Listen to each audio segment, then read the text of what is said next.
أما بعد، فالسلام عليكم ورحمة الله وبركاته.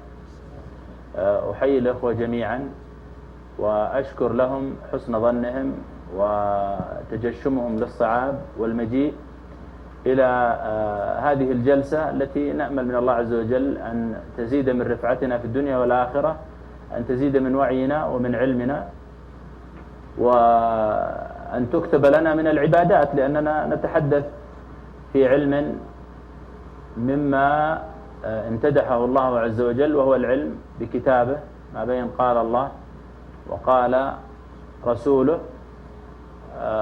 ونسأل الله عز وجل أن يهدينا لما اختلف فيه من الحق بإذنه. نسأل الله عز وجل أن يهدي قلوبنا ويسدد ألسنتنا. تحدثنا كثيرا في جو من الضباب ومن الغبار ومن لفح الهجير عن أجواء الكفرة وما جلبوه لنا من تعاسة في الدنيا، ونسأل الله عز وجل أن يجنبنا شرورهم فيكون لنا تعاسة في الآخرة، وهي دوامة الغرب كما سميناها في الأيام السابقة، وتيههم وضياعهم في حياتهم بصفة عامة. في الحياة بصفة عامة هم تائهون حائرون يخبطون. يصفهم الله عز وجل بأنهم كالأنعام، بل قال الله عز وجل بل هم أضل كالأنعام بل هم أضل. إلا أن الانبهار بالغرب جاء فيه تحذير رباني سابق بوحي من الله عز وجل على نبينا عليه أفضل الصلاة وأزكى التسليم، بأننا سنتبع سنن من كان قبلنا حذو القذة بالقذة، حتى لو دخلوا جحر ضب. الغرب من كان قبلنا اليهود والنصارى حتى لو دخلوا جحر ضب لاقتفينا أثرهم ودخلنا جحر الضب، واستمتعنا بإبداع هذا الكائن الحي في الحفر، ورأينا منتهى الإبداع ومنتهى السعة والأفق الرحب في جحر ضب، لأننا أصبحنا لا نرى بصورة واضحة دقيقة، إنما الذي يرى لنا هو الغرب. فإذا رأى الغرب أن جحر الضب هو منتهى الإبداع بصمنا على ذلك وصفقنا وأجلبنا بخيلنا ورجلنا على جحر الضب مستمتعين به، ونؤلف فيه الكتب في إبداع الضب في حفر جحره للأسف الشديد. وهذا الكلام الذي ذكره النبي عليه الصلاة والسلام سابقا بوحي من الله أصبحنا نراه اليوم، بأن الغرب صار محكما ومقياسا للنجاح وللفشل، للسعادة أو للتعاسة، للهناء أو للشقاء. الغرب هو الذي يحدد لنا. فإذا ما انتقلنا إلى الغرب نفسه في هذه النقطة بالذات أو في غيرها، لكن بما أننا نتحدث في الأسرة، لوجدنا منتهى الشقاء. والله ثم والله ثم والله 3 أيمان غلاظ بأن الغرب يمثل أنموذجا أتعس من البهائم في قضية الزواج. يمثل الغرب بما نراه بأعيننا أنموذج أحط من البهائم في الأسرة الآن. يعني ما نقول والله لا هذه خبايا لابد أن ندخل للكونغرس الأمريكي ونفتح عندهم بعض الأوراق السرية حتى نجدها. لا لا لا، ما يحتاج. اللي تراه أنت بعينك. فالزوج لا علاقة له بالزوجة، والغيرة معدومة، والقوامة غير موجودة، والمرأة مضطرة تنفق على نفسها في بيتها، فإن لم تنفق على نفسها فإنها تموت. الزواج ليس بالضرورة يكون هنالك زواج. يعيش الرجل مع امرأته السنة والسنتان، الرجل مع خدينته السنة والسنتان والعشر والعشرين والثلاثين، ثم بعد ذلك يفكران في الزواج بعد إنجاب مجموعة من الأولاد في الزنا والسفاح. هذا هو النموذج الغربي الذي يكتب لنا كيف نسعد في حياتنا الزوجية.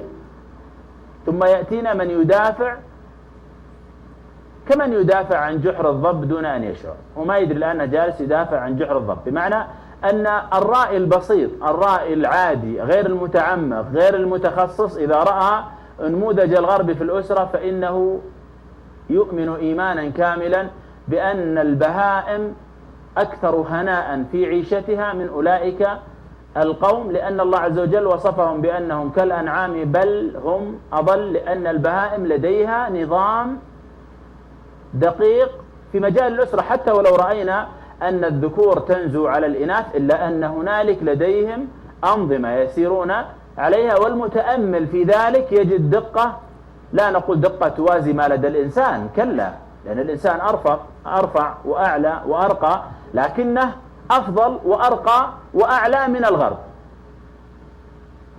هو أعلى وأرقى من الغرب في مجال الأسرة. كانت دوامة وضباب وغبار أصفر كان معنا في الجلستين السابقتين، ثم قلنا نحن نريد أن ننتقل من الظلمات إلى النور، نريد أن نسمع قال الله قال رسوله.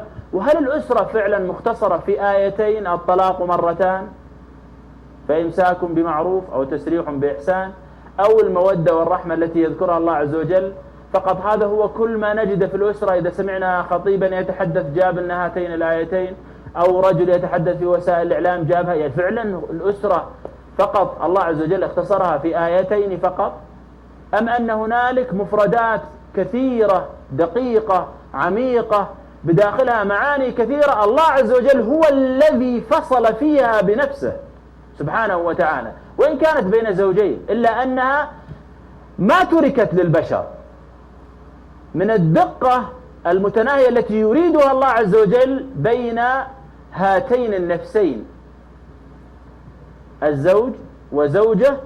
دقائق في المعاملات لم يتركها الله عز وجل للبشر، كما في التجارة، كما في الزراعة، كما في شؤون الحياة برمتها، إلا أنه بين الزوجين فصل الله عز وجل في أدق القضايا، كما سنرى بعد قليل مع ملحوظة أسوقها للعقلاء وكلكم عقلاء، بأن ما أذكره ليس حصرا، يعني سنستعرض الآن مجموعة من الآيات ليست حصرا، إنما طريقة عشوائية جمعت فيها هذه الآيات على عجالة، وما بقي أكثر وأعمق، وهذا الأمر يحتاج إلى لجان لكي تستقصي ما بين دفتي المصحف، لكي تجعل منه دستورا يوزع للناس لكي يقيم حياتهم. القرآن دستور أسرة بامتياز، والمسلمون يجهلون هذا الأمر بالجملة. فأول أمر يبينه لنا القرآن بأن الزواج ليس ارتباط بدنين جسدين يربط بينهما الشهوة، احتاج الرجل إلى المرأة واحتاجت المرأة إلى الرجل تحت غريزة الجنس فنكح أحدهما الآخر. كلا، القرآن لا يبين أن هذا الأمر هو الزواج وهو الدافع له، كلا، إنما هذا أحد الدوافع لواقعية الإسلام في التعامل مع الإنسان. الإسلام واقعي، ما يعيش بك خيال كما يقول كثير من الناس. أنا أنظر للمرأة نظرة جنسية، يقولها بازدراء، يعني يقولها باحتقار، أو يقولها كأن هذا أمر معيب، وهذا من الطرح الخيالي وليس من الطرح الواقعي، لأن الواقع يقول بأن الرجل يربطه بالمرأة أمران: الجسد وهو الدافع الغريزي الجنسي والشهوة، والروح واحتياج الروح إلى قرينها، مع اختلاف بين حاجة الرجل إلى المرأة واحتياج المرأة إلى الرجل، وهنالك فارق بين الاحتياجين كما سيأتي معنا فيما بعد ذلك. لكن الاحتياج الروحي موجود لدى الإنسان، يحتاج الإنسان إلى زوجه، والزوج يقصد به المثيل والمشابه، المثيل والمشابه. عمل في الأرض يرتبط بالسماء، يقول الله عز وجل: يا أيها الناس، مسلمهم وغير المسلم، يا أيها الناس اتقوا ربكم. هذا أمر من الله عز وجل بالتقوى، بالابتعاد عما يسخط الله عز وجل، أمر بالتقوى، وهو من أعظم الأوامر الربانية التي يطلبها الله عز وجل من الإنسان في آيات كثيرة، يأمره بالتقوى، فقرن التقوى بالزواج، فقال الذي خلقكم من نفس واحدة. النفس الواحدة ما هي؟ ما هي النفس الواحدة أيها الإخوة؟ من نفس واحدة، من نفس، خلقكم من نفس واحدة، آدم عليه السلام. آدم عليه السلام، آدم جسد ولا نفس؟ آدم عليه السلام جسد أم نفس؟ شيخ سم شيخ سعيد، كليهما هو جسد ونفس، لكن الله عز وجل أطلق على هذا المخلوق الوصف الأسمى، وهو إيش؟ النفس ولا الجسد؟ النفس، ما أطلق الجسد. وبصفة عامة يتكرر في القرآن هذا الأمر لبيان أهميته والاعتناء به عندك أنت. اهتم بنفسك. كثير منا يعتني بفحوصات طبية ويعتني بأمور جسدية، وإذا انجرح راح وحاول يعالج المستوصفات بكثرة، ونعرف عناية دقيقة بالأطباء من الأجود، أطباء الأسنان وأطباء الأعصاب طيب والروح، النفس، كلام غريب. شلون يعني؟ يعني نفسك مريضة، نفسك تعاني في حياتك، هل عالجتها؟ هل ذهبت تعطيها جزء مما تعطي جسدك؟ لا، نحن أجساد بدرجة أولى، أما الأرواح فلا ندري عنها. الأرواح بعيدة كل البعد عن الاهتمام الذي نراه في اهتمامنا بالأجساد. ومع ذلك لاحظ معي في قول الله عز وجل الذي خلقكم من نفس واحدة، بمعنى أن أصل البشرية هو رجل، أصل البشرية رجل. وهذه النقطة هي من النقاط الساخنة التي يثار حولها الجدل ويلبس فيها على النساء بصفة أدق، في أن المرأة تساوي الرجل، وأن أصل البشرية رجل وامرأة. والحقيقة أن أصل البشرية رجل، في الأصل هو رجل. لم يخلق الله عز وجل ذكر وأنثى في وقت واحد، كلا. ولم يخلق حواء منعزلة عن آدم، كلا، إنما خلقت هي منه، بمعنى أنه هو أصلها، فآدم هو الأصل، وليست حواء أصل منفرد، كلا، إنما هي فرع عن آدم، بمعنى أن الله عز وجل جعل هذه البشرية التي نراها تملأ أصقاع المعمورة وتمتد إلى جذر التاريخ الأول، وستبقى إلى قيام الساعة أصلها رجل وليس امرأة. الأصل الأول هو الرجل، حتى نعرف قضية مهاجمة الولاية إن كان في الأبوة أو مهاجمتها في القوامة التي تضلل بها كثير من النساء، فتبدأ تجادل في أمر التفضيل الذي جعله الله عز وجل للرجل. وهنا يتبين لنا غير جانب النفس والجسد، يتبين لنا الأصل والفرع في أن الله عز وجل جعل الرجل أصلا، وأناله من التكريم ما لم ينله أمنا حواء عليها السلام. بمعنى ونحن نقرأ القصة نقرأها كأنها قطعة مليئة بالمفردات، لكن إذا دققنا وجدنا أن التكريم كان يتوجه لآدم عليه السلام دون حواء، مع أن الفترة بينهما في خلق حواء بعد خلق آدم كانت فترة وجيزة، دلالة بأن الحكيم الخبير سبحانه وتعالى اختص الرجل بأمور دون المرأة، اختص آدم بمؤهلات، بمميزات، بإكرام، دون أن يكون لحواء مباشرة، إنما نالته لأنه هو أصلها، فهي تناله بالأصل لا تناله بالمباشرة. هو الذي خلقكم من نفس واحدة وخلق منها زوجها. وهنا طبعا فائدة لغوية، يقول لا يوجد في اللغة العربية زوجته وخلق منها زوجته، يقولون الزوج هو كلمة تطلق على الرجل وتطلق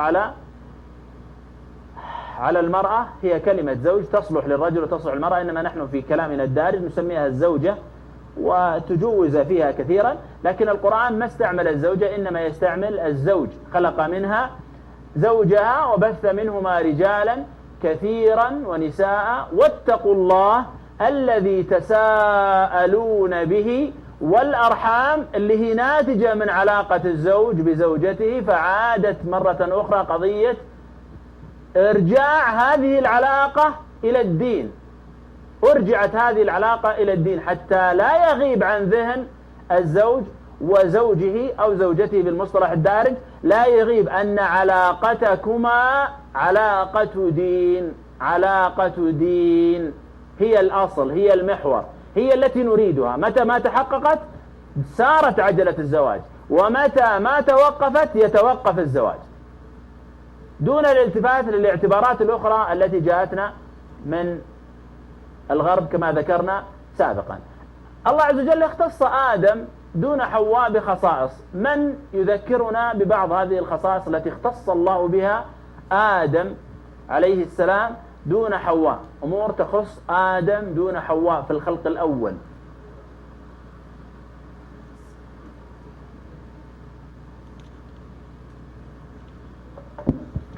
وعلم آدم الأسماء كلها. علم آدم الأسماء كلها، جيد، علم آدم الأسماء كلها دون أن يكون هذا التعليم لحواء. تفضل يا شيخ. قلنا يا آدم اسكن أنت وزوجك، فهو الذي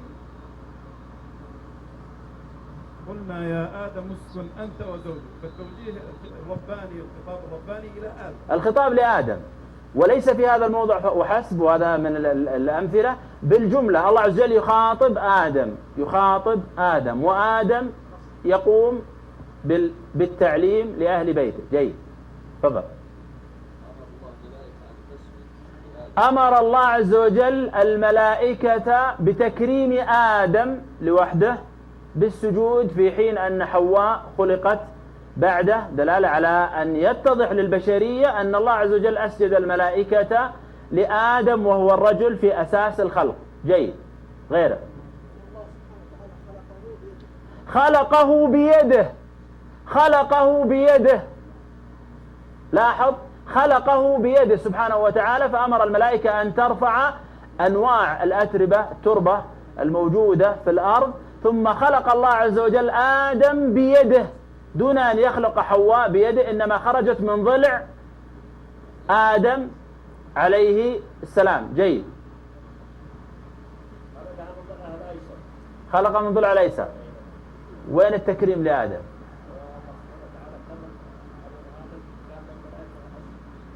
أن الآن قلنا السجود، الله يحييك، قلنا أن الخطاب يأتي من الله عز وجل، وقلنا أنه خلقه بيده. هنالك أيضا أمور اختص الله عز وجل بها الرجل آدم. إني جاعلك في الأرض خليفة، لا، هو خليفة ومن بعده، يعني هو ليس آدم الخليفة لوحده، كلنا خليفة في الأرض. سم، هو الأصل الأول في الخلق، ذكرنا هذه. جيد، ها،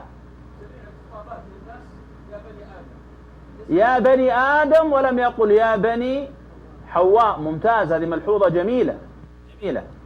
ها،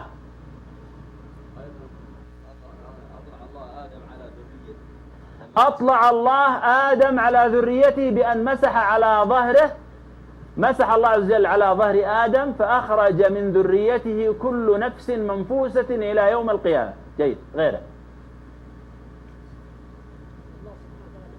نفخ فيه من روحه، نفخ فيه من روحه، ولذلك قال الله عز وجل للملائكة فإذا سويته ونفخت فيه من روحي فقعوا له ساجدين. فكان من تكريم آدم الذي اختص الله به آدم الرجل بأن نفخ الله عز وجل فيه من روحه مباشرة، ثم سجدت له الملائكة. هذه نقاط يعني وردت في القرآن في عدة مواضع، لم تكن هذه المواضع فقط للسرد التاريخي، لا، وإنما لتأصيل تكريم جعله الله عز وجل للرجل على المرأة في أمور الدنيا وليس في أمور الآخرة، حتى نفقه هذا المعنى، وحتى أيضا الأخوات يفقهن هذا المعنى، بأن هنالك تفضيل في الدنيا لا ارتباط له بالآخرة، بمعنى أن كل هذه المؤهلات يملكها الرجل. طيب هذا في الدنيا، فإذا ما انتقلنا للآخرة تكون المرأة ربما في الفردوس الأعلى والرجل لا يدخل الجنة، أو ربما يكون تحت.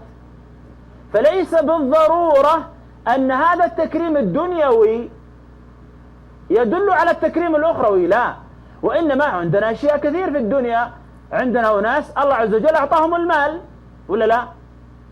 في أحد قال ليش الراجحي عنده بنوك وأنا لا؟ وش حضرة الراجحي يأخذ الفلوس وأنا لا؟ نقول هذا تقسيم رباني، الله عز وجل يهب. لكن هل معناها أن أرباب الأموال، والراجحي طبعا رجل فاضل من أهل الخير يعني، أنا بس أقصد من باب المثال يعني، لكن هل معناها أن رجل من الفقراء هو دون الراجحي عند الله عز وجل؟ ما ندري، هذا أمر عند الله عز وجل.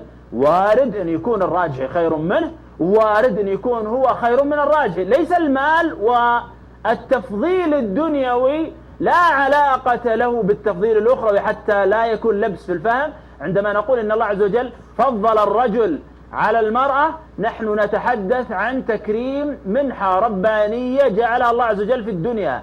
من أخذ هذا التكريم وقارنه بدين الله وبالعبادة استفاد في الآخرة، ومن لا فلا، فهنالك كفار. إلا أن الرجل يعلو المرأة، الرجل يعلو المرأة حتى لو كانوا كفار.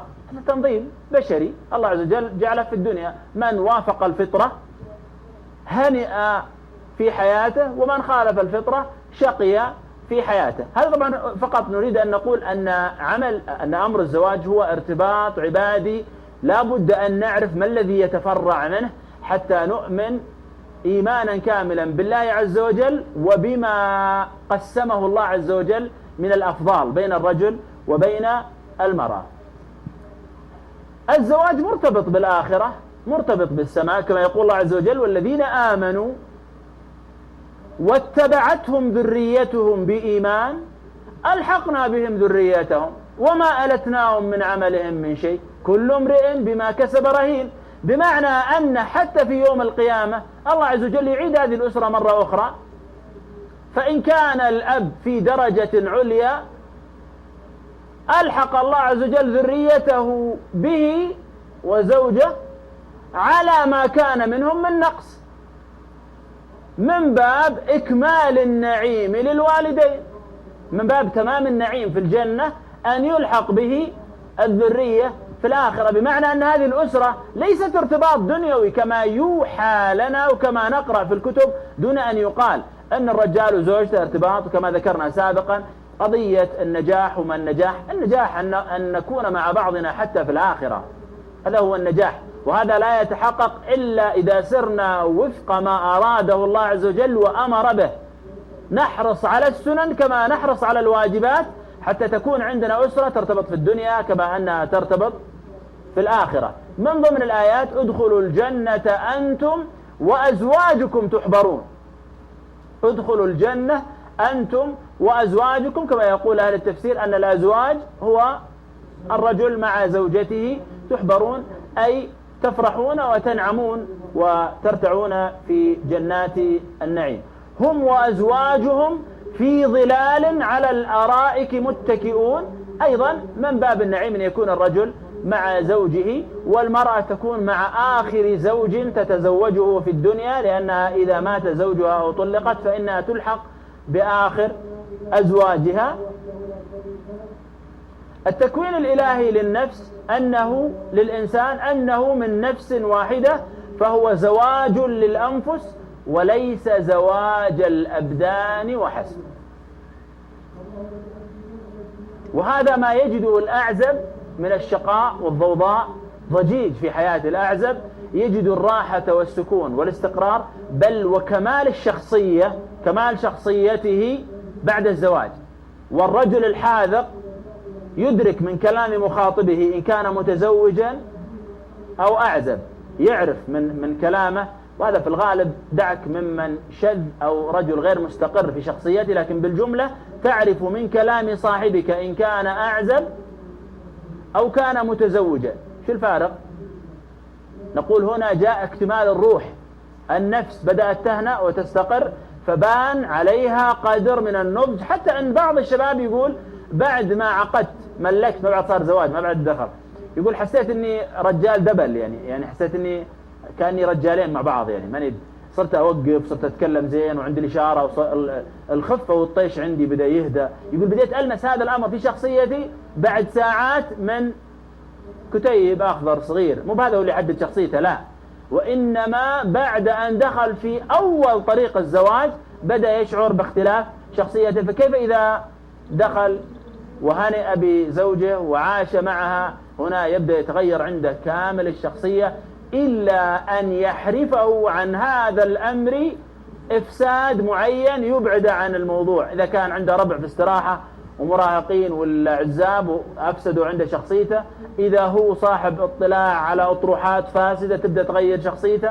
إذا ما استقر واستكان مع زوجته فإنه يبدأ تتغير عنده شخصيته، إذا كان هو منحرفا في ذاته تبدأ تتغير شخصيته، إذا كانت زوجته منحرفة وما أعطته الهناء فإن أيضا تتغير شخصيته تحت أي ظل من أمور الحياة. إلا أن في النهاية الزواج يحدث لدى الإنسان استقرار وهناء على نفسه. المشاعر الفطرية التي لا تنكر ولا تجحد حتى ولو كذب الكاذبون، وخصوصا أنا أجدها تكثر في نوعين من الناس، نوع اللي هم أهل الأطروحات الغربية من العلمانيين والتغريبيين والليبراليين، عندما يقول المرأة ليست جسد، المرأة ليست شهوة. أنتم تنظرون للمرأة بهذه النظرة وتلقاه عنده من العلاقات ما يبين أن أكبر فاسق في مسألة العلاقات الأنثوية. إذا جيت تطلع على رواياته، كل رواياته عبارة عن أجساد ترتبط بأجساد في الحرام، وين ما شفت عنده أي إنتاج تلقى عنده زنا وفواحش وعلاقات وخمور وزنا كل هذا سواليفه. ثم إذا جي كلمة قال لك المرأة لا تختصر في جسد، لله وإنا إليه راجعون. إحنا ما اختصرناها، بس نقول هي لابد أن تبعد عن مجال الرجال، ما اختصرناها في جسد، إن حاطينها في مكان مصون. هم طبعا يريدون أن ينزلوها، هذا نوع ممن يتحدث دائما بأن المرأة لا ينظر لها نظرة جنسية. النوع الثاني وهم البلهاء الذين يريدون أن يدافعوا عن الإسلام فيكذبون على الإسلام. يقولك نعم المرأة لا تختصر في جسد، يعني قال بإمكانها أن تشارك، بإمكانها، هو خايف أن الغرب يتهم الإسلام فبناء عليها انبرأ يدافع فبدأ يغالط. والنبي عليه الصلاة والسلام يقول ما خلا رجل بامرأة إلا كان الشيطان ثالثهما. والشياطين يكشف الله عز وجل لنا الجانب الغيبي، فالشيطان يذهب إلى الشيطان الأكبر وقد نصب عرشه على الماء فيقول ما تركته حتى سرق، يقول يتوب الله عليه، قال ما تركته حتى زنى. عبارة ما تركته حتى معناه أنه جالس يزن ويحرض ويقرب ساعة ساعتين يوم يومين سنة سنتين، ما تركته. الشيطان الآن ينقل للشيطان الأكبر كلمة صادقة دقيقة لأنه يحدث المرجع، هو يحدث الإله المعبود الذي يعبدونه من دون الله لأنه اتخذ نفسه ربا ومعبودا. هو صادق ويقول له ما تركته، معناه أن الشيطان موجود يحرض. تكذب على مين؟ تكذب على مين؟ لماذا الله عز وجل أوصى بأمهات المؤمنين وهن أمهات للمؤمنين ألا يخضعن بالقول فيطمع الذي في قلبه مرض؟ أرقى رتبة نسائية عندنا أمهات المؤمنين رضي الله عنهن وأرضاهن وحشرنا معهن، ولا لا؟ ومع ذلك الله عز وجل يقول لا تخضعن بالقول. ليه؟ قال فيطمع الذي في قلبه مرض. تطمع في أمهات المؤمنين؟ نعم. وهو ما شاف MBC ولا شاف روتانا ولا تابع قنوات، كان يعيش في عهد النبوة. عهد النبوة ما في كهرباء، والناس في حشمة، والناس في عفاف، وفي نزول ملائكة وانتصار دين ومع الصحابة. والنبي عليه الصلاة والسلام قال فيطمع الذي في قلبه مرض. بطل دجل وبطل كذب يا أخي. تبغى تدافع عن الدين ليس بهذه الصورة، لأن الله عز وجل كشف لنا الخصم ولن ترضى عنك اليهود ولا النصارى.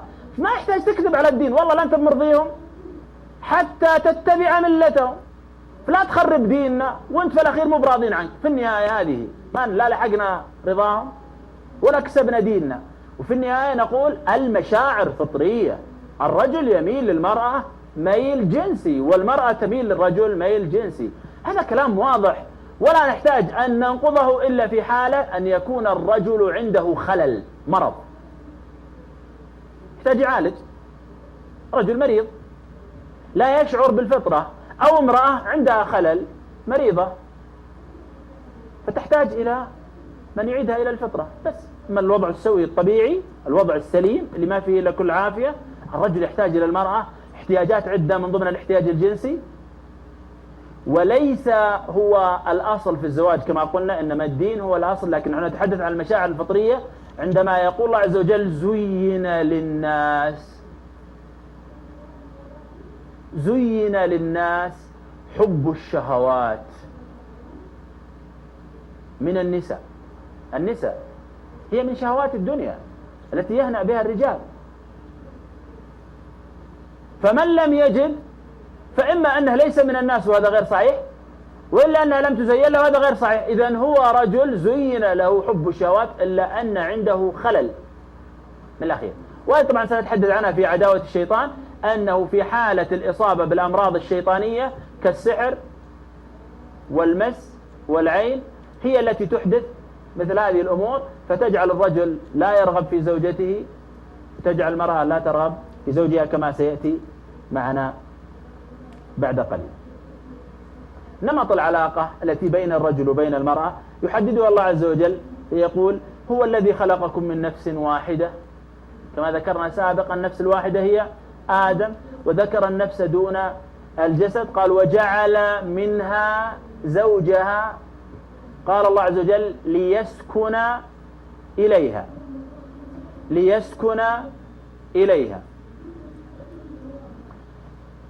من الذي يسكن؟ الرجل. ومن التي توفر له هذا السكن؟ المرأة.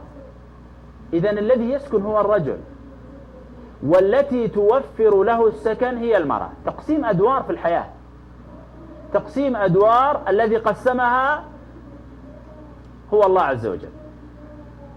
فالمرأة عليها أن تكون سكنا. الرجل يأتي إلى بيته لابد أن تكون سكنا، حتى يعبث في المفاهيم فيرى الرجل أن السكن في الحرام مع امرأة أخرى، هنا عنده خلل. أو أن المرأة يعبث بمفاهيمها فتبدأ تستعد للرجل بالحساب والعتب والمساءلة والتحقيق، فلا يكون البيت فيه سكنا. أو يعبث بالفطرة من جانب آخر، في قال للمرأة ليست وظيفتك تافهة حقيرة تكونين سكن للرجل، أنت أرقى، أنت رئة للمجتمع لابد أن يتنفس بها، يعني اطلعي برا، خلي يسكن إليك الرجال والذئاب، اطلعي برا، أنت ما واحد يسكن إليك صعبة. خلي المدير العام يسكن إليك وأنت السكرتيرة، بشرط أن تكون جميلة وصغيرة، وبشرط أن تكون لها مواصفات معينة يسكن إليها، هذا هو المكان اللي يسكن لها. أو تكون في مطعم قرصون كاشير، عشان يأتي السقط من المجتمع لكي يتلذذوا بها وتسكن شهواتهم إليها. لاحظ كيف تبلبل الموضوع. فوظيفتها التي جعلها الله عز وجل لها هي أن تكون سكنا للرجل. هذه الوظيفة الكبرى للمرأة، أن تكون في الزواج سكنا للرجل. الوظائف الأخرى إذا تعارضت مع الوظيفة الأصلية فتلغى الوظائف الأخرى. إذا تعارضت وظيفة المرأة في أنها تكون سكنا للرجل، معلمة، مشرفة، كاشيرة، في مطعم، في بنك، في مكان مختلط، في دار تحفيظ، في مركز دعوي، يظل في الخير وفي الشر، لا بد أن تكون المرأة سكنا للرجل. هذا هو المطلب رقم 1. والمناشط الأخرى ما بين خيرها وغيره هي تأتي في الدرجة الثانية. لا بد أن تكون المرأة سكنا للرجل. هذه هي الوظيفة الأولى، أن يبدأ عندنا تصحيح المفاهيم وإرجاع الأنصبة إلى أحجامها المرأة وظيفتها أن تكون سكنا ليسكن إليها منذ آدم عليه السلام حتى ينفخ في الصور تقوم القيامة. المرأة وظيفتها سكن للرجل ليسكن إليها. ثم طبعا الله عز وجل قال فلما تغشاها حملت حملا خفيفا لقصة وردت في التاريخ. الرابط الافتراضي بين الزوجين، يقصد بالرابط الافتراضي يعني الحد المطلوب في كل الأسر. ومن آياته أن خلق لكم من،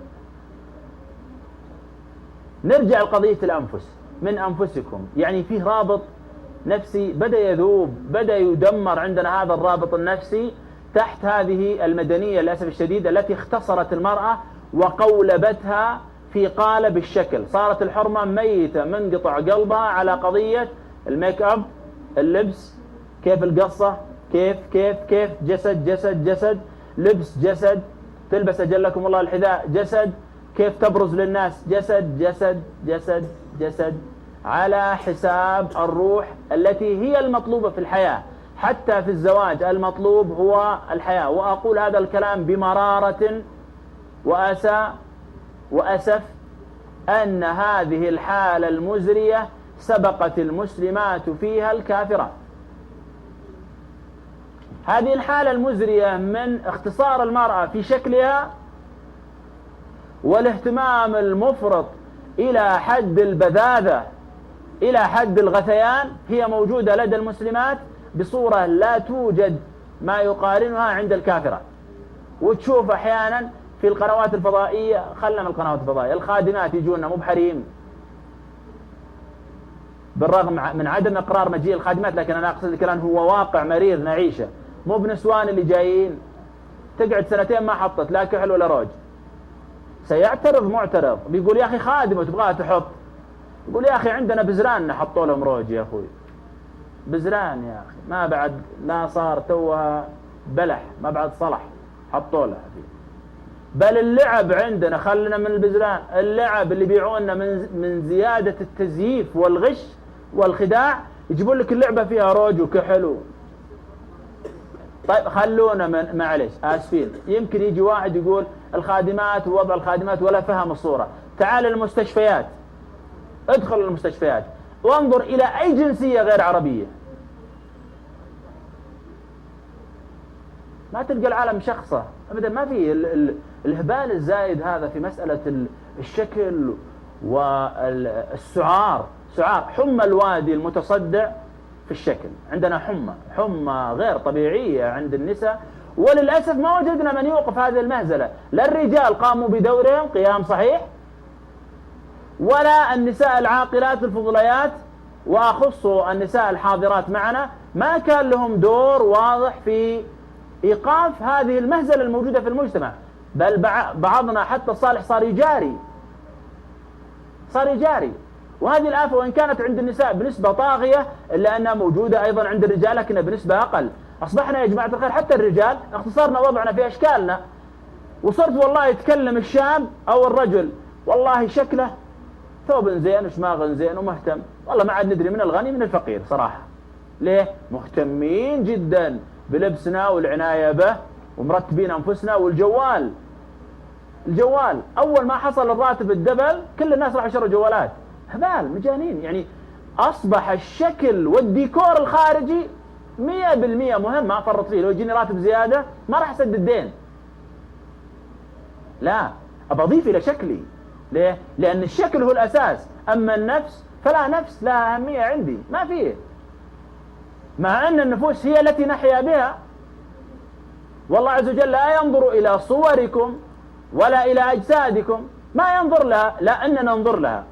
بل ونقيم الرجل بناء على لبسه، وإذا شفنا لبسه من مرة حقرناه. ليه؟ لأن ما في نفس، أصلا نفس مشطبين عليها، ما عاد باقي عندنا للديكورات الخارجية. فهذه الآفة جعلتنا حتى مصيدة للدول المصنعة. حتى تشوفون الآن صار يجينا حتى في الأجهزة وغيرها، صار يلعبون علينا، يزينون الشكل ويخربون المضمون. واشتر. والذي يرى السيارات القديمة والسيارات الجديدة يدرك الفارق بين جودة السيارات القديمة في معانيها وقوتها رثاثة الشكل وبين السيارات الحديثة وجمال أشكالها على سوء أداها ومكينتها. ليه؟ لأننا الآن بدأنا نغرق في الموضوع. نحن لم ننتج هذا الأمر، وما اتفقنا يوم من الأيام في اجتماع عالمي وقلنا يا جماعة الخير خلونا نهتم بالشكل. لا والله، نحن نقع في الفخ دون أن نشعر، ونعيش جوا الفخ سنوات دون أن نشعر، ونموت جوا الفخ وإنما نشعر، ويجون عيالنا ونعيشهم معنا في الفخ ولا ندري. وتهتم المرأة كثيرا أنها تجمل ولدها وتقصقص شعرها وترتبه وتمشطه وتصل عشان يروح للمناسبة. ليه؟ شكله شكل. وبناتها ترتبهم وتصلحهم شكل. أذن ما عليها منهم صلوا ولا ما صلوا. إذا هي جيدة يعني مرة قالت بنات صلوا باستحياء، وشكلها مهم. حتى الشكل صار يمنع بعض النساء أنها تقوم تصلي، بدل يعني صعبة متزينة ومصلحة وتعبانة ومارة اللي ومصلحة عند الأل، وصعب أن الأل هذا يروح عشان صلاة. يعني الروح مو مشكلة، بس أهم شيء الشكل، لأن الناس بيشوفوني بالصورة مشكلة. ووالله لو فاتت إحداهن صلاة من الصلوات لكان حزنها بحجم، لكن لو جاء أحد وكب عليها شاهي ولا نكب عليها كيك وخرب عندها ملابسها وشكلها، والطفل من الأطفال بالغلط كب عليها، صارت مضحكة للنساء. طيب والصلاة؟ لا، الشكل.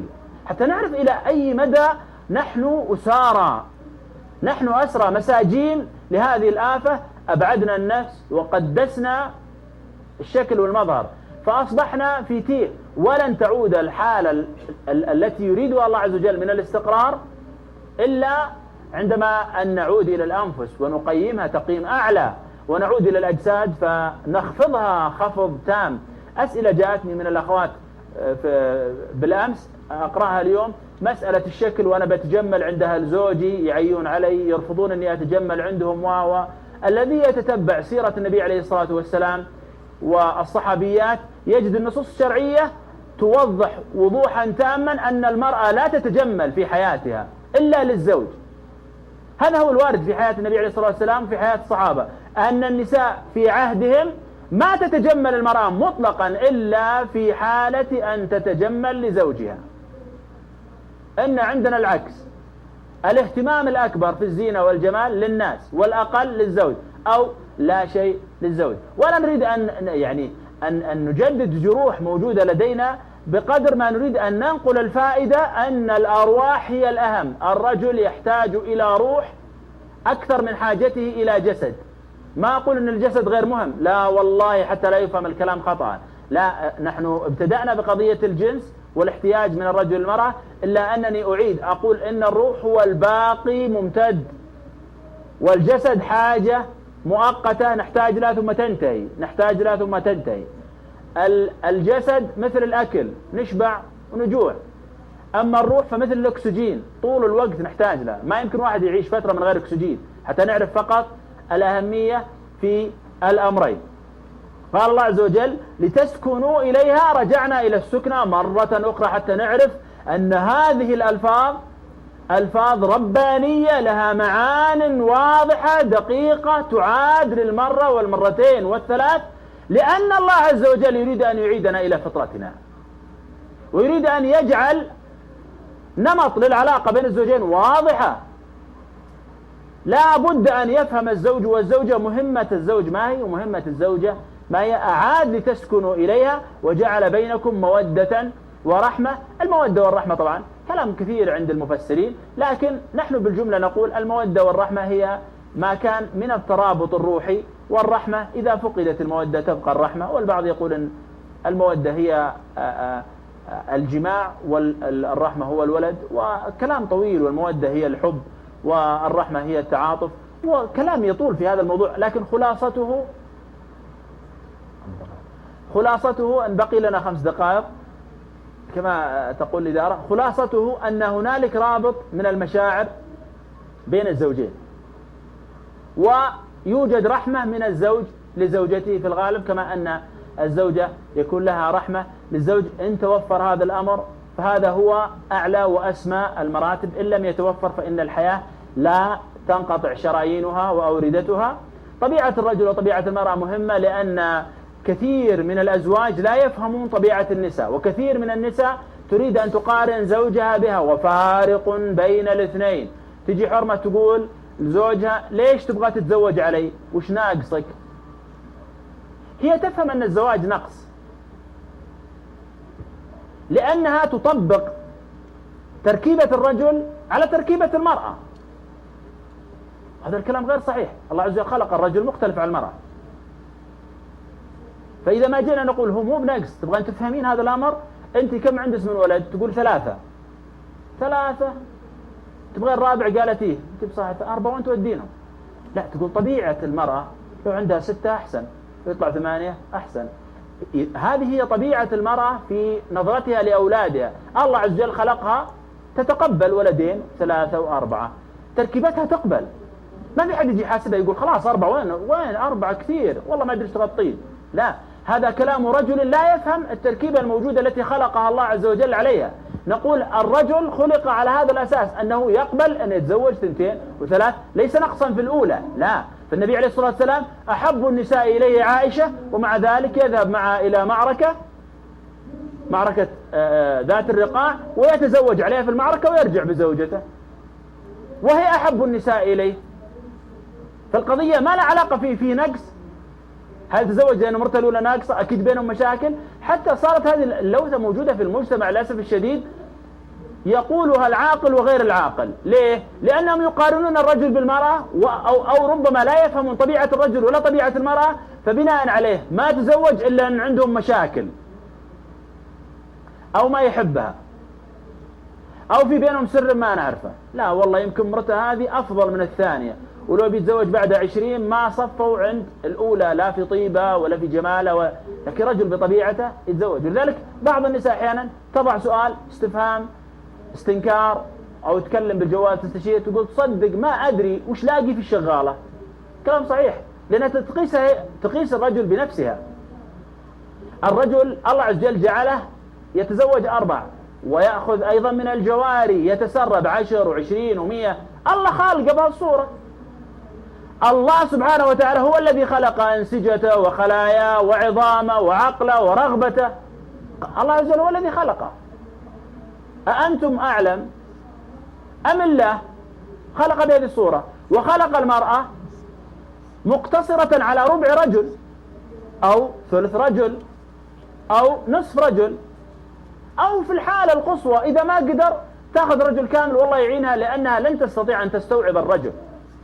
المرأة الواحدة لا تستطيع أن تستوعب الرجل، وفي ظنها أنها تستوعبه، هي في توقعها أنها تستوعب الرجل، تقول لا وأنا أقدر، ومع ذلك متبهذل هو وهي متبهذلة لأنها لا تستطيع. فإذا ما تزوج زوجها من أخرى تغالط نفسها وتخشى من الإحراج من النساء ومن المجتمع ومن أقاربها.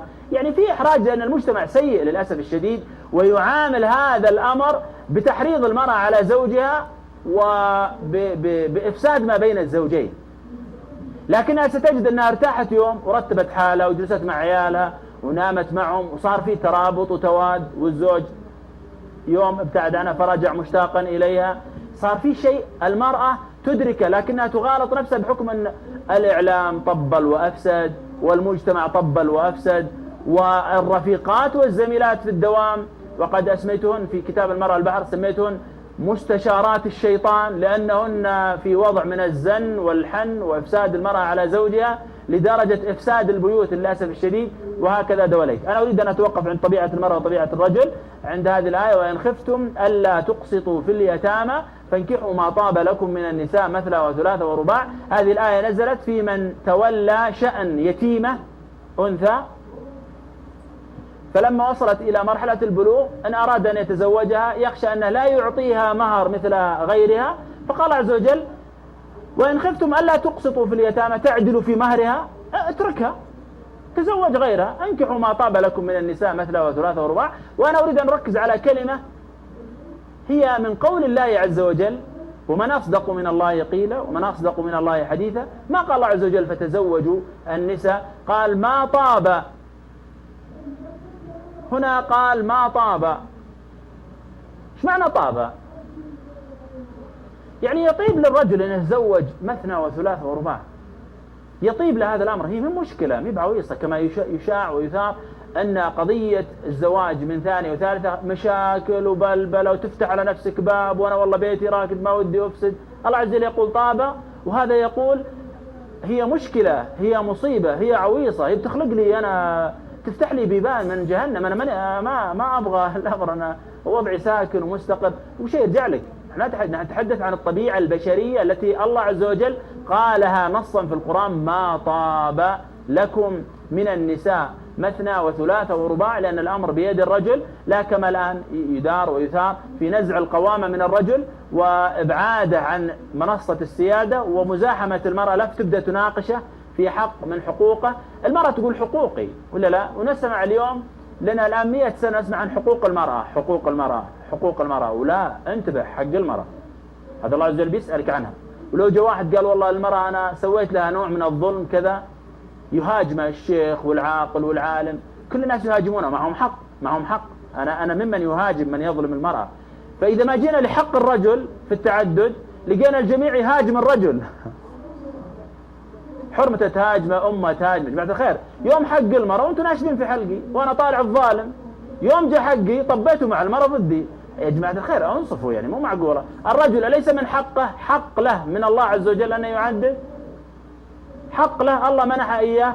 الذي قسم الحقوق أليس الله عز وجل؟ يا جماعة الخير أنا أكلمكم خايفين أنتم في الخيمة. مو معقولة. الذي قسم وأعطى هذا الحق أليس الله؟ طيب هذا حق للرجل، كما أننا ما نرضى للمرأة أن تظلم في حقها، فلا نرضى للرجل أن يهاجمه العالم والداعية تحت مظلة الضغوط الدولية التي تحدثنا عنها بالأمس. فصار الرجل إذا أراد أن يعدد صار عندنا هنا ظلم. أنت ظالم، كيف تعدد؟ حق لي يا جماعة الخير، حقي والله. لو جاري وطالبة عند المحكمة أخذت حقي. المشكلة عن هذه المرأة اللي عندي أنا جنتها ونارها وناشبة في حلقي في قضية الظلم، ظالمتني وأنا ما أقدر أتكلم، وأمي تزعل علي، وأبوي يمكن ما يكلمني. كل هذا عشان ما تأخذ حقك. حقك هذا تنظلم فيه وراسك في الأرض ولا كلمة، ولا تدري من اللي يهاجمك. يعني الطيور والكائنات والأحجار والجدران، مع كل محل الرجل يهاجم في حق من حقوقه، الله يعطيه والناس يسلبونه. فإما أن نعطيه ما أعطاه الله عز وجل، ولا نسكت عن ظلم الاثنين. لا تفزع مع أي حرمة، خلاص ما دام الرجل مظلوم وساكتين، خلوا المرأة مظلومة وساكتين. نكون هنا ظالمين في الحالتين، لا نكون ظالمين في حالة واحدة. نتوقف عند هذه النقطة، بعد 5 دقائق نعود لكم. جزاكم الله خيرا. نعلن يعني. طيب.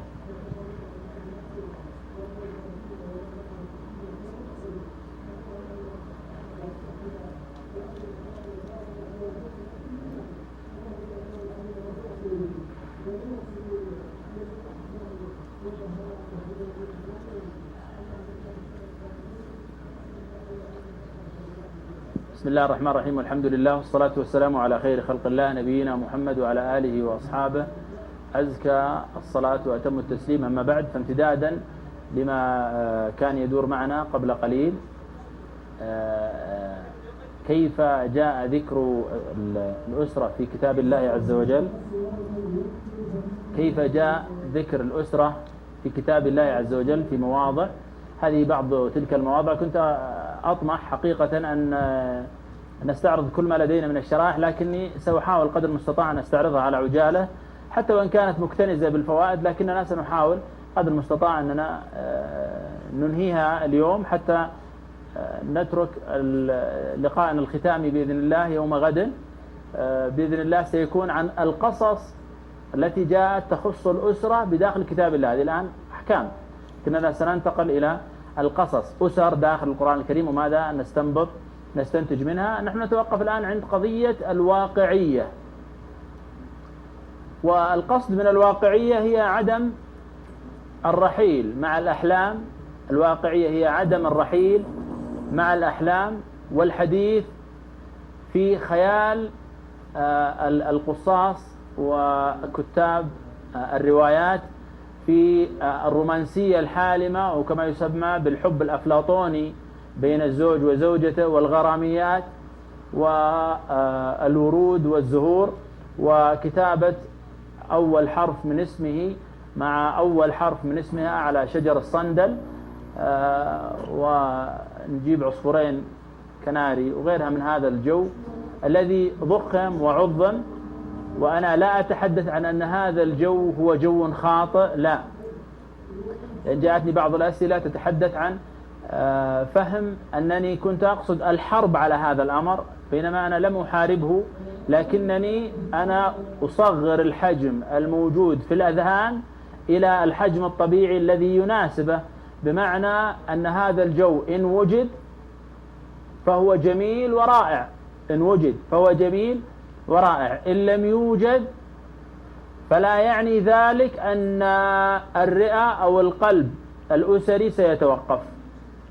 بإمكان زوجين يعيشون بدون هذا الأمر، بل إنني أقول هنالك خلل يتحدث فيه كثير من المستشارين والمنبرين لقضايا الأسرة والمراكز الاستشارية وبعض القنوات الفضائية وغيرها، المتحدثون في الإعلام وغير المتحدثين في الإعلام يقعون في خطأ واضح جدا في أنهم دوما يجعلون الحياة الأسرية في حل مشاكلها عمر معين. يعني كأن اللي يتكلمون معهم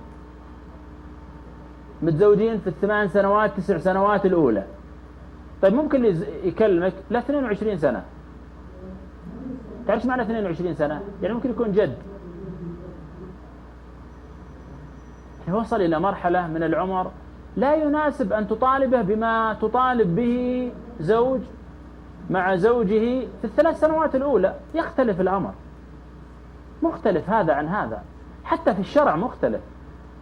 جابر رضي الله عنه عندما تزوج وافتقده النبي عليه الصلاة والسلام فسأله قال تزوجت، فلما سأل عمن تزوجها أبكر أم ثيب قال تزوجت ثيبا، فقال النبي عليه الصلاة والسلام هلا بكرا تلاعبها وتلاعبك، يعني هذه حالة البكر تلاعبها وتلاعبك، بمعنى أن الزوجة اللي تزوجها ثيب لا يوجد عندها الملاعبة، يعني هذا نمط مناسب وهذا نمط مناسب، اللي فيه تلاعبها وتلاعبك جيد، إذا ما فيه ترى ما فيه طلاق ولا في خلق لمشاكل أسرية. وربما أن هنالك ظرف معين عند جابر، فشرح جابر أن أباه قتل في إحدى المعارك وترك له تسعا من البنات يحتاجن من يمشط شعورهن ويقوم بشأنهن، فاحتاج إلى ثيب عندها خبرة تقوم بالشأن وتلاعبه وتلاعبك. هذا مو شيء أساسي، عندي خواتي يحتاجن من يقوم بشأنهن، فلا مانع عندي أن أحرم نفسي من قضية الملاعبة مقابل مكسب آخر. إذن هذا الأمر ليس هو أمرا نستطيع أن نقول هو عمود فقري في قضية الزواج إن حصل ولا لا. يعني وإن كان ما أحب مثل هذا الجو، لكني معليش تحملوني. اليوم الظهر إحدى الفتيات تقول أنا امرأة صالحة وكذا، وتملكت من رجل فاضل وخير يبدو أنهم لسه صار في أول عمرهم، تقول الآن لي متزوجته فوق الشهر ما قال لي كلام غزل. تبت الحل وين المشكلة؟ ما قال لك شو المشكلة؟ قالت كل زميلاتي يقولون لازم هو الفترة هذه هو لازم يقول يعني. طيب إذا ما قال يعني هل يعني ما أكمل نطلب الطلاق مثلا؟ شوف كيف يعني المجتمع هو من ألد الأعداء للأسرة دون أن نشعر بإشاعة هذه المفاهيم الخاطئة بأن ما دام ما قال لها كلام رومانسي قل لي ولو كذبا كلاما ناعما قد كاد يقتلني بك التمثال، ما دام ما قال لها كذبا كلاما ناعما تفكر في الطلاق. ليه؟ والله يا أختي هذا أمر مو بلازم. الأمر الثاني المفترض أنك أنت تسألين العاقلة الراشدة الناجحة في زواجها، ما تسألين البنات. الأمر الثالث التي تعطيك مشهور واقعي، ممكن زوج يحب زوجته، زوج يحب زوجته، وزوج آخر لا يجد هذا الحب، وثالث يكرهها. ما المطلوب؟ الذي نريده المطلوب. ما المطلوب تجاه هذا الأمر؟ قال الله عز وجل فإن كرهتموهن فعسى أن تكرهوا شيئا ويجعل الله فيه خيرا كثيرا، بمعنى أن هذه الزوجة اللي تكرهها أحسن إليها فلعل الله عز وجل يجعل فيها خيرا كثيرا. لكن لا تقول لي إلا تحب. أنا أذكر أحد المعروفين والمشهورين وفي مكان مرموق وغيره كان يسألها يقول سألني واحد قال أنا ما أحب زوجتي وش الحل؟ قال الحل إنك تحبها. هذه ما فهمت أنا الجملة الحقيقة. كيف يقول أنا ما أحبها؟ قال الحل إنك تحبها. يقول ما أحبها، قال الحل إنك تحبها. يعني كأن القلوب عندنا جهاز إلكتروني أنا أصلحه، أحب على كيفي وأكره على كيفي، وكان المشاعر هي أمر مكني آلي أقدر أتصرف فيه، ما أقدر. حتى النبي عليه الصلاة والسلام يوضح هذه المشاعر فيقول الأرواح جنود مجندة ما تعارف منها ائتلف. جيش وجيش، الأرواح جيش بأسلحته مستعد مستوفز مع جيش آخر ما تعارف منها ألقى أسلحته وائتلف، وما تناكر منها اختلف. أي كلمة لها حساب، حساسية في الألفاظ، وكل واحد يدقق على الثاني وش يقصد. هذه هي الأرواح. نجي إلا نبغى الناس اللي يعيشون في جو من الحب، نقول الوضع الذي تحدثنا عنه في المشاعر والعواطف والمحبة طيب وممتاز جدا. إذا ما توفر فلا يعني ذلك أن الأسرة فاشلة. فمن إنتاج الأسر العلماء والدعاة والأخيار والفضلاء، والأب لا يحب الأم. وأحيانا أسر الأب يحب الأم ومطلعين لك إنتاج أسوأ من الأم والأب، لأن الأب منشغل بالأم والأم منشغلة بالأب ومطلشين العيال. ففرط الحب خلاهم مبعدين عن أولادهم. هو قبله يحب يقعد معها وهي قبلها تحب تجلس معه. ومن هنا ولد الإفراط في الحب التفريط في الأولاد. سمي شيء. ما أسمعك لو تكرمت بس عشان أحد الأخوة وين اللاقط.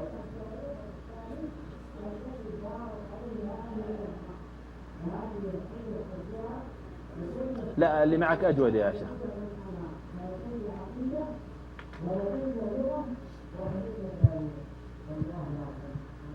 يقول أحد المختصين أن قضية الحب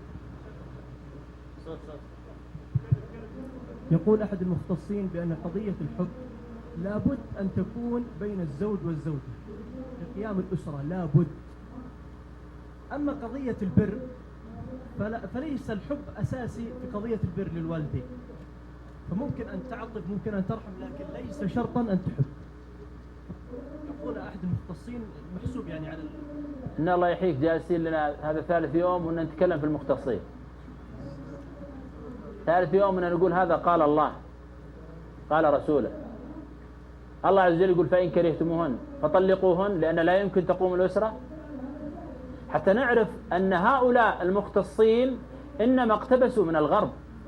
رجعنا الآن للحلقة الأولى والثانية اللي تكلمنا في دوامة الغرب. نحن عندنا دستور، وهو ما نقول اليوم أن كثير من القناعات التي رسخت ونزلت بجذورها في الأرض انغرست في الأرض، ومع ذلك ليست صحيحة.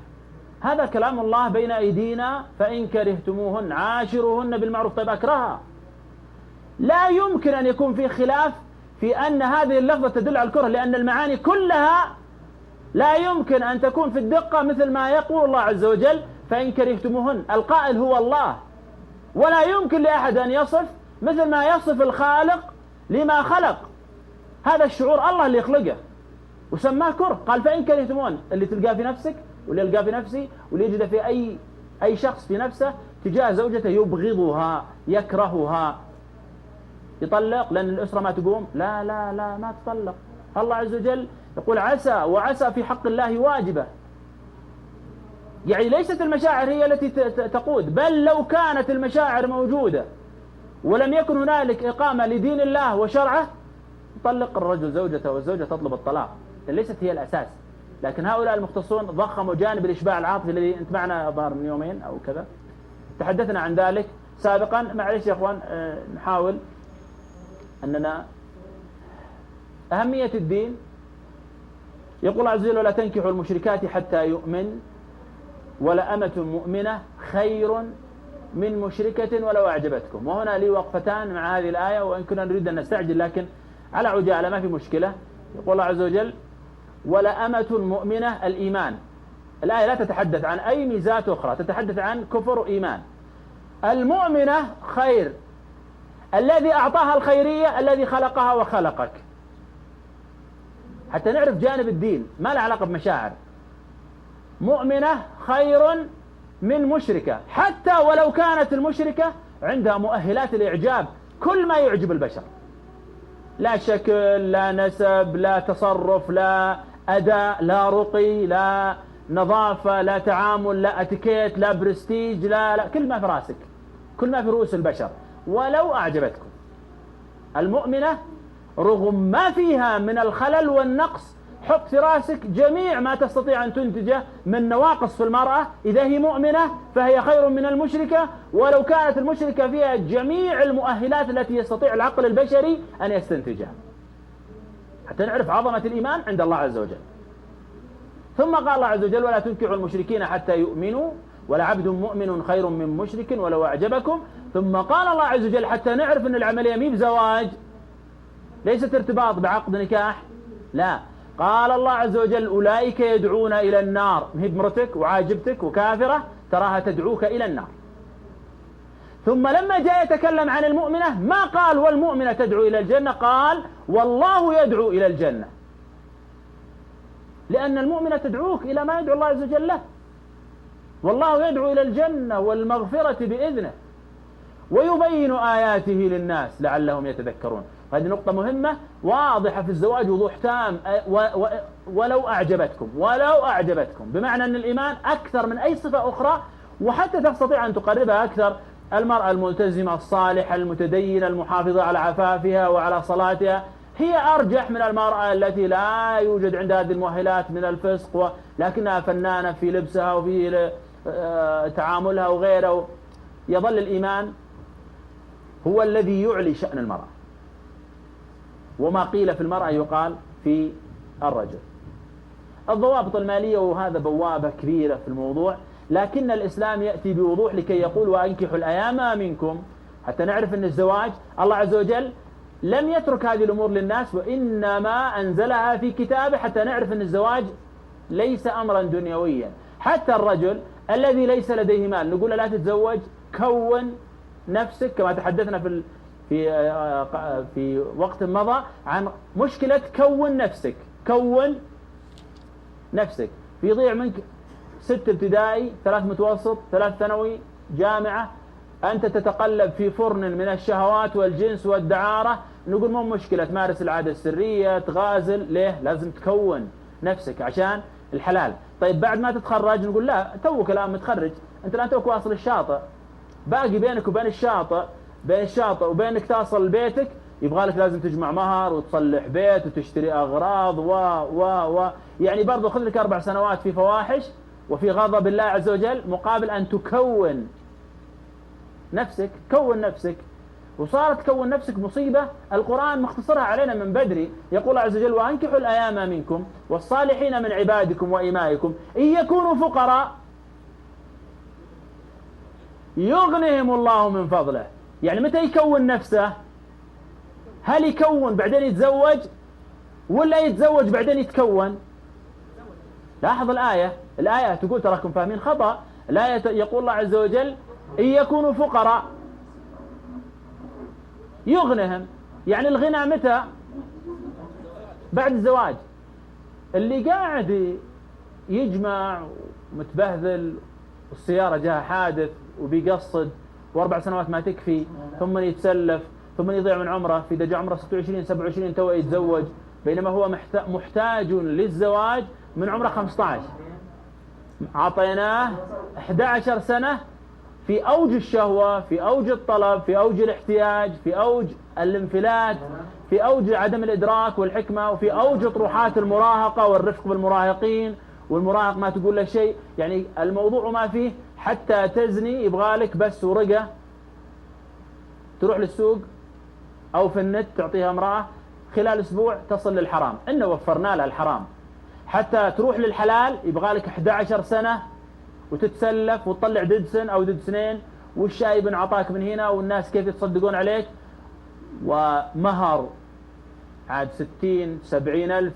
كل هذا نقول ترى بينك وبين الحلال إنه بنحط عوائق، وكاكتب الحرام مرة قريب ما يحتاج أسبوع إلا أنت خالص. يعني إننا نقول حتى تصل للحرام مهدنا لك الطريق وفرشناه بالورود وقربنا المسافات وسهلنا وذللنا كل المعوقات، تبغى حلال وخايف من الله؟ يا ويلك. بيننا وبينك أسلاك شائكة ومتفجرات وألغام وأراضي شاسعة ما ينقلك فيها شيء. ليه؟ عشان تصل للحلال. أزين لك الحرام، بس ما نقولها بلساننا. أفعالنا وقوانين مجتمعنا أصبحت هي التي تقول بلسان الحال وليس بلسان المقال. تبي حرام من قريب، تبي حلال.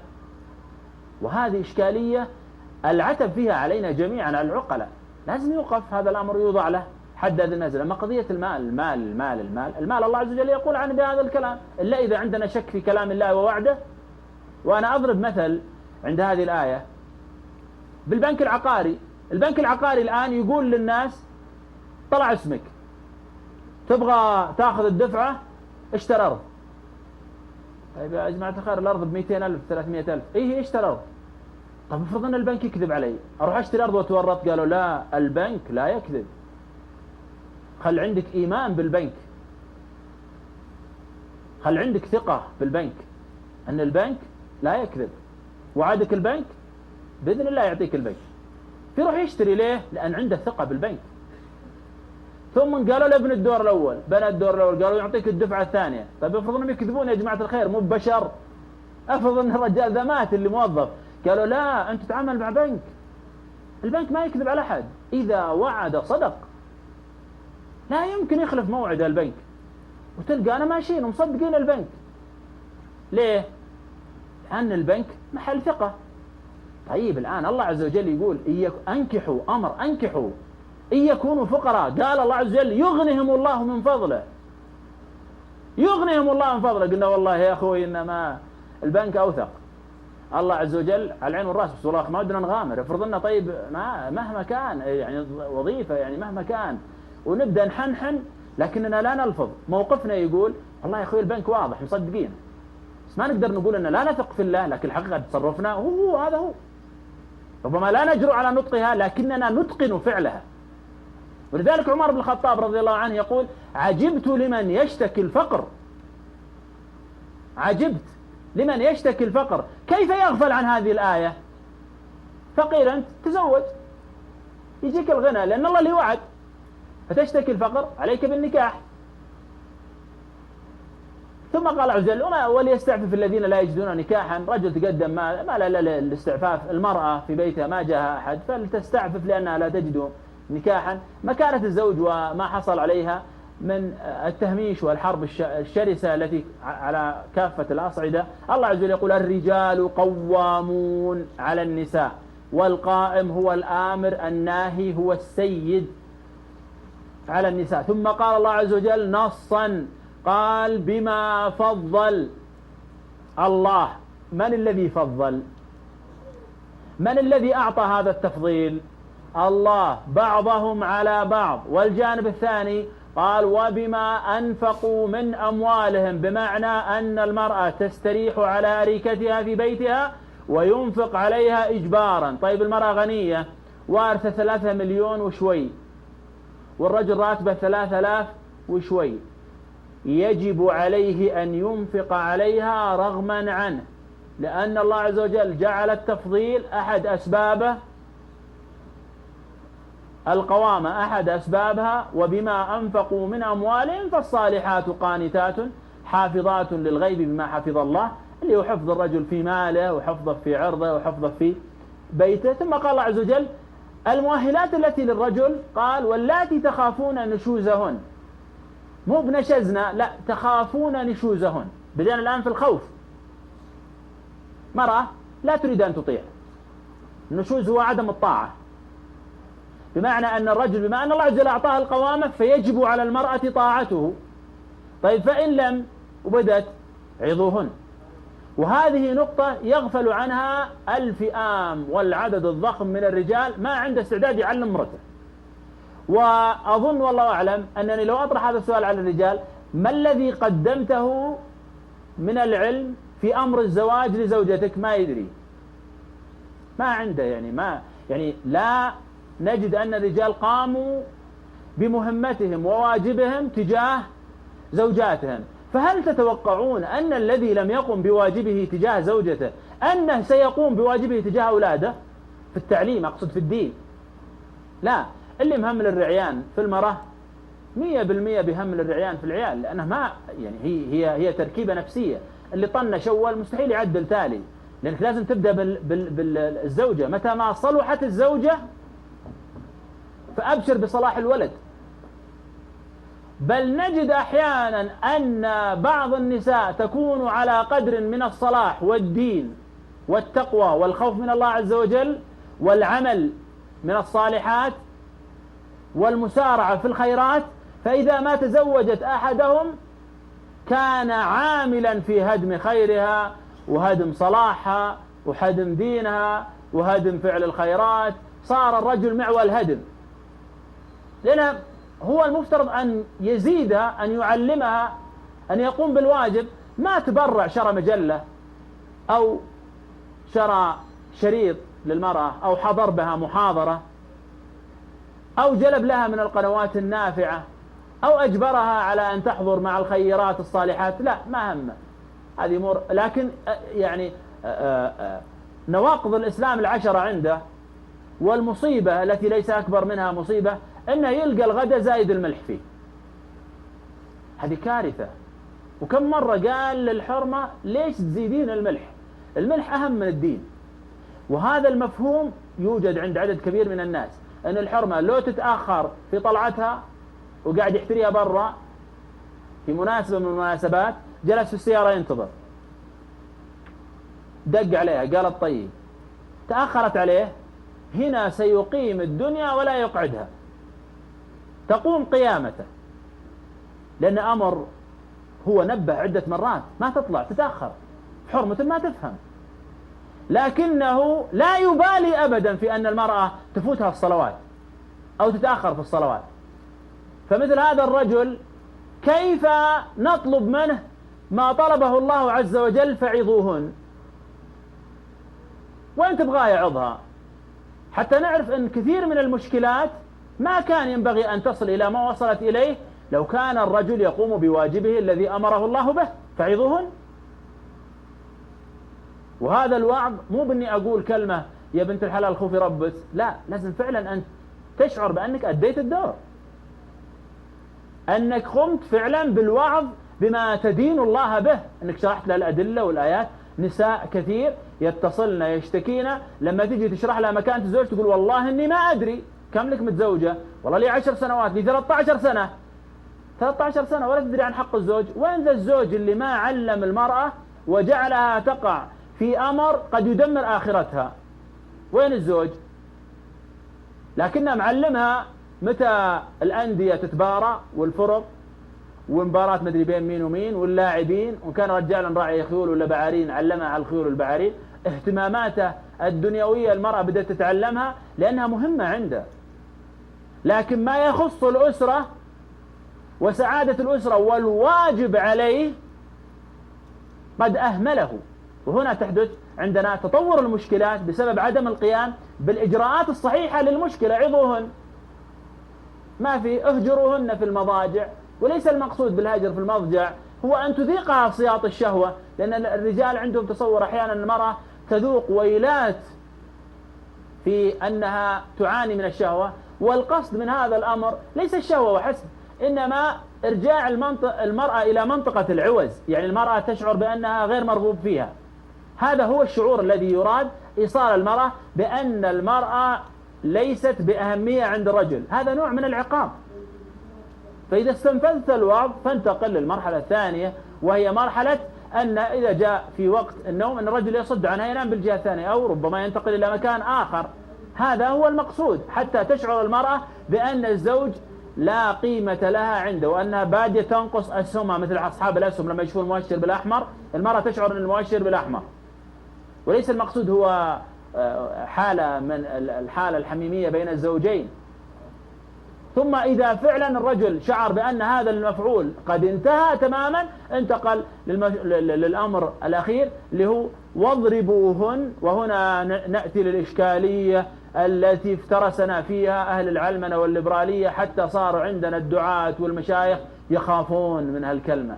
اضربوهن هذه مصيبة، لا تقولها. لا تقول اضربوهن.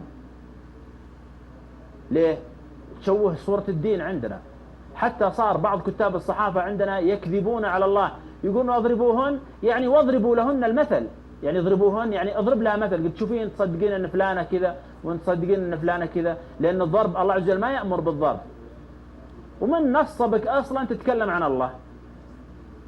والآخر يقول في كل المصحف ما ورد الضرب بمعنى الضرب، ما في إلا هذه، إذن هذه ما تدخل في الآية. وجلسنا نلف وندور حتى ما نقول أن الرجل من صلاحياته أن يضرب المرأة. ليس المقصود كل امرأة تضرب، لا، المرأة التي تقوم بواجبها لا يجوز لزوجها أن يضربها. حرمة ماشية في وضع السليم تضربها ليش؟ لا يحق لك شرعا. لكن اللاتي تخافون نشوزهن هي التي جعلت نفسها في محل تضرب فيه لأنها لا تطيع، وقد وعظها وخوفها بالله فلم ترعى لله حرمة، ثم هجرها هو لكي يشعرها بأنه لا قيمة لها عنده، فقالت بسلامتك. هنا هذه المرأة تضرب. وعندما يقال الضرب ما نقول والله بكرة صبعوا الحريم وكل واحد منكم لا يجيب خيزران لا يجيب سيم ويجلد امرته، مستحيل، هذا كلام لا يقوله عاقل ولا يأمر به الشرع. إنما هو تدرج في حالة من الحالات ما نستحي يا أخي، هذا ديننا ونرفع رأسنا به، أن المرأة متى ما وعظت وقام زوجها بحقه أو بالواجب المناط به فوعظها ثم هجرها في المضجع فإن له حق أن يضربها.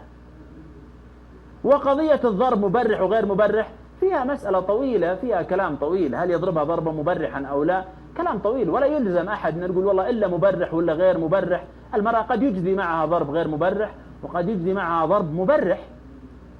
والبعض الآخر يقول يطقها بالمسواك، أو والثاني اللي عاد ما أدري خفة الظل أحيانا يقول طقها بطرف الشماغ، أدري تستعبط، حرمة ما خافت من الله ولا مع الهجر، أطقها بشماغ بينفع يعني؟ تمزح أنت؟ يعني كلمتها عن الآخرة وخوفتها من النار ثم في الأخير أجي أهجرها، ثم مهي بعاقلة إلا لأن أطقها بطرف الشماغ. لا يا رجل، ما هي ليست الأمور بهذه الصورة. وإنما من النساء من له لزوجها الحق في أن يضربها. وراكم زعلانين ليش نكذب يا أخي؟ الله عز وجل أمرنا في القرآن، هذا تدرج الذي جعله هو الذي خلق المرأة وتركيبتها. صرنا نجامل الحكومات في موضوعات سياسية، قلنا خايفين من الحكومات. صرنا نجامل في الإعلام لبعض الرموز، قلنا. صرنا نخاف حتى من الحريم، صرنا نكذب على الله. ما أدري يعني متى سنملك الشجاعة ونتحدث عن الدين بوضوح. وهذا الكلام أعيد وأكرر بأن هذا الأمر ليس مطلوبا من الرجال، إنما يطلب في حالة أن المرأة لا ينفع معها كلام الله عز وجل والتذكير والوعظ، ما نفع، ولا نفع مع المرحلة الثانية، نأتي للمرحلة الثالثة. فهذه ليست كل النساء، الأعم الأغلب من النساء، وهذا الكلام أقوله وأحلف عليه لأنني لا أجامل أحدا لا النساء ولا الرجال. أغلب النساء بالوعظ تأتي، الفئة الغالبة من النساء أول ما تذكرها بالله تجي، حتى نعرف كيف الحكمة في بيان الله عز وجل للتدرج. ثم يأتي بعدها الفئة الأقل اللي ما ينفع معها الوعظ، ما تخاف من الله، صارت تخاف الزوج لا يروح، وهذه الفئة الأقل. فإذا انتهينا من هذه الفئة الكبرى ما عاد بقى عندنا إلا النشاز، الفئة القليلة جدا التي تستحق الضرب وبجدارة، تستحق الضرب، وهذه هي الفئة الأقل تعالج. وهذا الأمر لا يخص المرأة، حتى الرجال إذا أخطأوا تجلدهم الحكومة، وراكم زعلانين يعني، عادي يجلد يعني. ولا قلنا كيف رجال وشنبات، لا يجلد، شو المشكلة؟ رجل خالف الأنظمة يجلد، شو المشكلة؟ السجون مفتوحة، نقول السجون يبلغ الرجاجيل، لا، إذا أنت خالف تسجن، ما في مشكلة يعني. هذا الأمر يتعلق بخطأ معين لا بد أن تأخذ جزاءك عليه. قال الله عز وجل في نهاية المطاف، قال فإن أطعنكم، يعني المرأة إذا أطاعت، حتى نفهم شو المقصود بهذا كله، فإن أطعنكم، إذا حصل الطاعة فلا تبغوا عليهن سبيلا. خلاص المرأة أطاعت، إذن توقف عن كل وسائل تأهيل المرأة وتدريبها وإرجاعها إلى نقطتها الأولى، والتعامل معها بكل ما تستطيعه من الحسن، من الكلام الجيد، ومن المعاملة الرائعة، لأن الموضوع مرتبط ارتباطا واضحا فقط بقضية الطاعة. إذا أطاعت انتهى كل ما لدينا من العقوبات المفروضة، يرفع عنها الحظر ويعاد التعامل معها معاملة حسنة كما كانت. الله عز وجل في القرآن يقول واستبق الباب وقدت قميصه من دبر. قصة وردت في سورة يوسف. قال الله عز وجل وألف يا سيدها. لاحظ، وألف يا سيدها. من سيدها؟ سيدها من؟ هو الزوج. لكن الله عز وجل ما قال وألف يا زوجها لدى الباب، إنما أطلق عليه وصف السيد، بمعنى أن الزوج هو سيد المرأة. الذي أطلق هذا الوصف هو الله عز وجل، وهو الذي منحه هذا الأمر، في حين أن العزيز ليس بمسلم، العزيز كافر، وغير أنه كافر كان هو وزير المالية في مصر، وغير وزير المالية كان من الخائنين العابثين بميزانية الدولة، ومع ذلك على خيانته وسرقته وبهذل مصر وحاسة في ذلك الوقت، إلا أن الله عز وجل أطلق عليه لفظ وألف يا سيدها لدى الباب. ألف يا سيدها لدى الباب. اليوم المرأة أحيانا لما تجي تشتكي تقول والله الزوج يتأمر علي. شلون يتأمر؟ هو الله أعطاه صلاحية الأمر. قالت لا، أنا ما جيت أشتغل عنده. هذا من الضوضاء التي تحدثنا عنها سابقا، في حين لو تقول لا هو سيد عليه، قالت من قال؟ نقول الله عز وجل الذي قال وألف يا سيدها لدى الباب. ولذلك لاحظ قالت ما جزاء من أراد بأهلك، أهلهم. في الآية الأخرى قال الله عز وجل وقالت امرأة العزيز، هي امرأة العزيز، والعزيز هو سيدها. حتى نعرف المصطلحات كيف نستقيها من كتاب الله عز وجل. معنا أيضا وضرب الله مثلا للذين آمنوا امرأة فرعون. هنا المرأة مؤمنة وهي مضرب المثل، لأن الله عز وجل يقول وضرب الله مثلا. الضارب هو الله عز وجل مثلا للناس. الله عز وجل هو الذي يقول انظروا لهذه المرأة فهي مضرب المثل لكم.